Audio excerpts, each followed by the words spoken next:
सबसे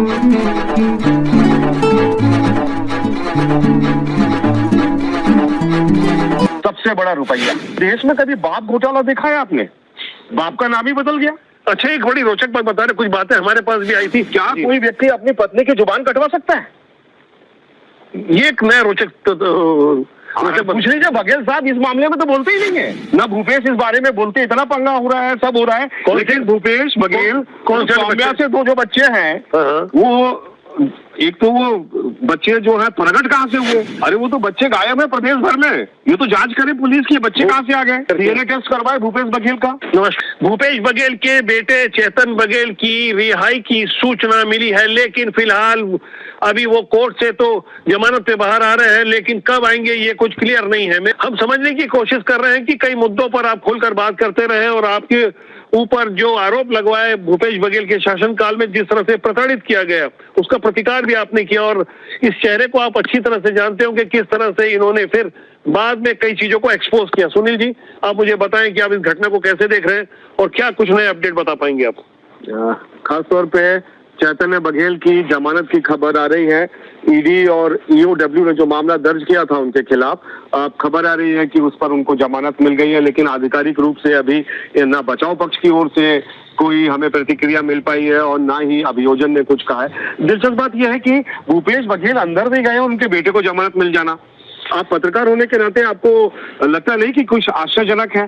देखिए, जब पहली बार उसकी छापेमारी हुई थी, वो तारीख थी 10 मार्च 2025 की। वो पहली जो छापेमारी हुई थी वो हुई थी शराब घोटाले मामले में, ईडी ने छापेमारी की थी। उसके बाद 26 मार्च को सीबीआई ने एक अलग मामले में, महादेव सट्टा वाले मामले में छापेमारी की थी।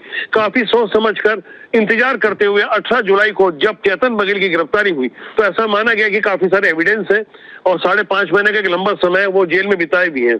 और अब जब चूंकि जमानत हो रही है तो हमें लगता है कि कहीं ना कहीं जांच एजेंसियों को पहले भूपेश बघेल को गिरफ्तार करना था, उसके बाद कुछ चीजें और पुख्ता होती। ये तो जांच का विषय है, किसे गिरफ्तार करना था तो एजेंसियों का लुकआउट है। लेकिन क्या आपको आश्चर्यजनक नहीं लगता कि भूपेश बघेल एक करप्शन टाइफून के रूप में उनको देखा जाता है? यहाँ पर जितने भी छत्तीसगढ़ में घोटाले हुए हैं उसकी शुरुआत और उसका एंड भूपेश बघेल और उसके गिरोह, कुछ चुनिंदा जो आईपीएस अधिकारी थे, कुछ एक आईएएस भी थे, कुछ लोग अंदर गए। बाकी की जेल में किस तरह से तीमारदारी होती है आपने भी देखा है, हमने भी देखा है। काफी हैरान। खिसवानी साहब, सबसे बड़ी बात यह है कि क्या भूपेश बघेल अंदर जाएंगे कि नहीं जाएंगे? ये एक बड़ा दिलचस्प प्रश्न है, लोग हमसे भी पूछते हैं, क्योंकि भूपेश बघेल को लेकर मैंने भी पहले कई वीडियो बनाए। यहाँ समझने वाली बात है कि चेतन बघेल अगर गिरफ्तार हुए तो उसका एक कारण है सिर्फ भूपेश बघेल, क्योंकि वो मुख्यमंत्री थे।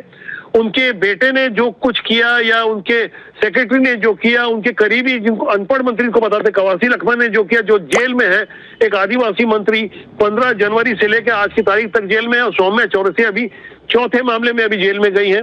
जब सारे लोग जेल चले गए और भूपेश बघेल कैसे बाहर हैं, ये कम रोचक बात नहीं है। हालांकि महादेव सट्टा वाले मामले में वो नामजद आरोपी हैं, एफआईआर में उनका नाम है, एक नहीं दो एफआईआर। पहले जो एफआईआर ईओडब्ल्यू ने की, उसके बाद सीबीआई ने की, और अब जब शराब घोटाले वाले मामले में सीधे तौर पर भूपेश बघेल के सारे करीबी, चाहे विजय भाटिया हो, पप्पू बंसल हो, सारे लोग एक एक बार गिरफ्तार हुए और सारे लोग कहीं ना कहीं अपना दंड भोग रहे हैं। लेकिन भूपेश बघेल को लगता है, मुझे ऐसा लगता है, कहीं ना कहीं राजनीतिक कारणों से भी गिरफ्तार नहीं किया जा रहा है। ये मेरी आशंका है। आपका क्या कहना है इस बारे में? देखिए, राजनीतिक कारण हो या जो भी हो, अपराध में तो लिप्त है, प्राथमिक रूप से संलिप्तता उनकी पाई गई है। आखिर चाहे जो आबकारी, जो शराब घोटाला है, जो 3200 करोड़ से ज्यादा का चला गया है, इसमें सरकारी अधिकारियों की भूमिका आई थी। सरकारी अधिकारी किसके निर्देश पे काम कर रहे थे? राज्य सरकार के ना। और मुख्यमंत्री होलसेल होता है सरकार का, और उसके अधिकारों का उपयोग, केशवानी साहब, मुख्यमंत्री के अधिकारों का उपयोग उनका बेटा कर रहा था, सौम्या चौरसिया कर रही थी। वो जो पूरा गिरोह है वो किसके अधिकारों का उपयोग कर रहा था? मुख्यमंत्री के अधिकारों का उपयोग कर रहा था।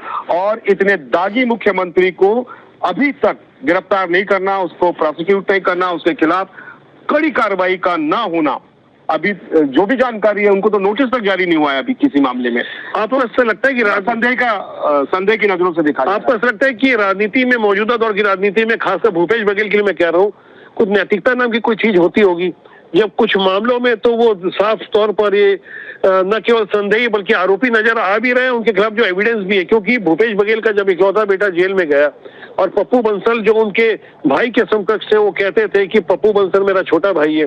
अब पप्पू बंसल ने गवाही दी है, पप्पू बंसल सरकारी गवाह जैसा बन गया है और सारी चीजें आ रही है। तो कैसे आप देख पा रहे हैं कि भूपेश बघेल अंदर क्या सोचते होंगे? जितना आपने भी एक लंबी पत्रकारिता जांच का विषय है कि जांच एजेंसियां पिक एंड चूज के मामले में भी सुर्खियों में रही है।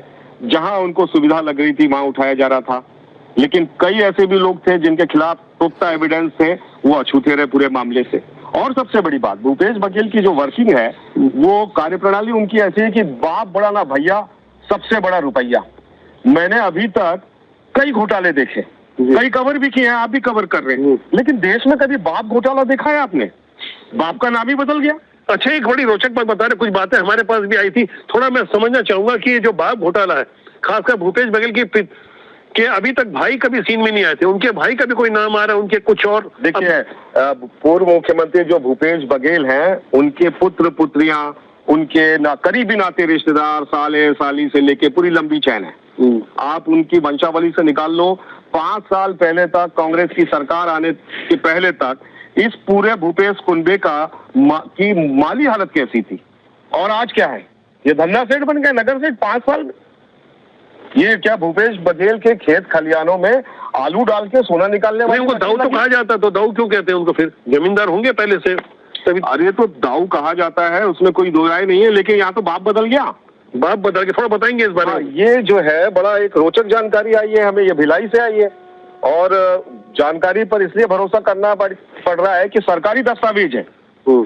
भूपेश बघेल का दावा है कि नंद कुमार बघेल, आप जो स्वर्गीय रहे हमारे लिए आदरणीय है, स्वर्गीय नंद कुमार बघेल उनके पिता हैं, आप भी जानते हैं?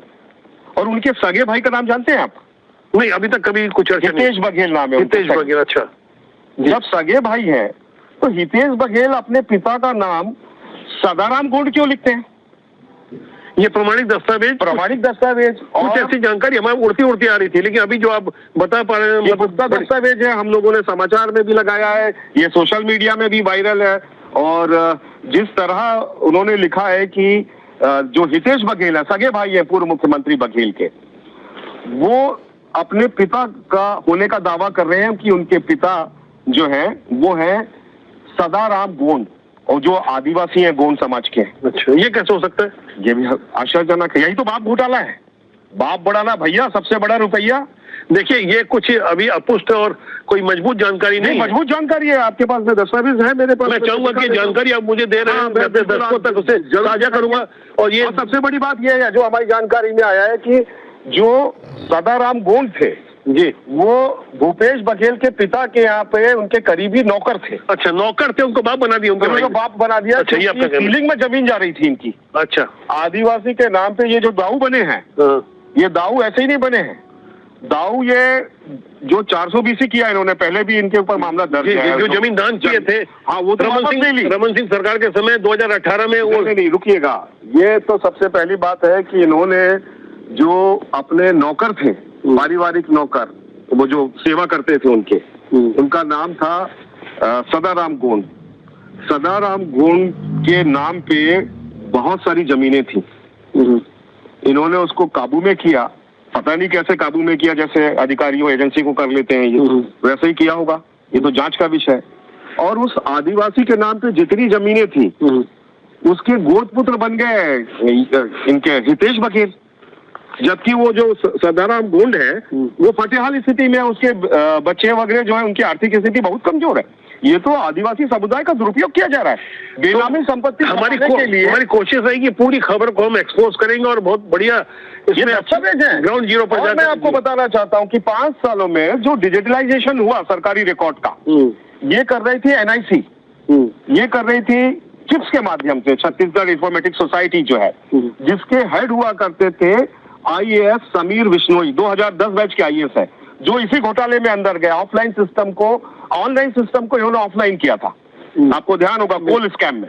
इसके कारण जेल गया। यही सर जो एजेंसी है चिप्स, ये डिजिटलाइजेशन करती है छत्तीसगढ़ शासन के तमाम जो महकमा है, सरकारी महकमा, उसका डिजिटल जो अपडेट्स हो रहे हैं, जो रिकॉर्ड्स रखे जा रहे हैं, वो यही एजेंसी करती है। ये तो जांच के बाद ही आएगा। बाप बड़ा ना भैया, सबसे बड़ा रुपया में पूर्व मुख्यमंत्री ने अपने दादा को पागल घोषित करवा दिया है।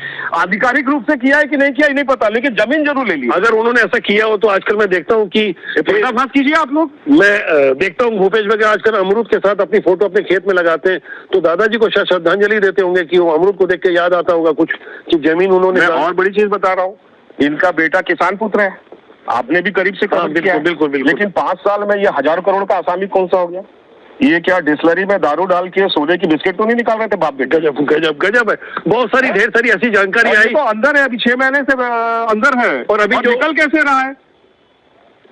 आखिर क्या तथ्य है ये थोड़ा समझ में आएगा। नहीं, ये तो हमारे कानूनी सिस्टम की विसंगतियां हैं। हमारे सड़े हुए कानूनी सिस्टम में साफ तौर पर बड़ी जिम्मेदारी से बोल रहा हूं। ये आपको बताना चाहता हूँ, क्या जी। कोई व्यक्ति अपनी पत्नी की जुबान कटवा सकता है? ये एक नया रोचक पूछ लीजिए बघेल साहब, इस मामले में तो बोलते ही नहीं है। श्रीमती मुक्तेश्वरी बघेल, उनकी जुबान काट दी गई है, वो भी भूपेश ने मुख्यमंत्री रहते कटवाया। अपनी पत्नी का इलाज करवाना था इन्हें, लेकिन चूंकि सौम्या और इनके बीच में टसल थी बोलते हैं। अच्छा, और ये जो बच्चे भी कहां से आ गए।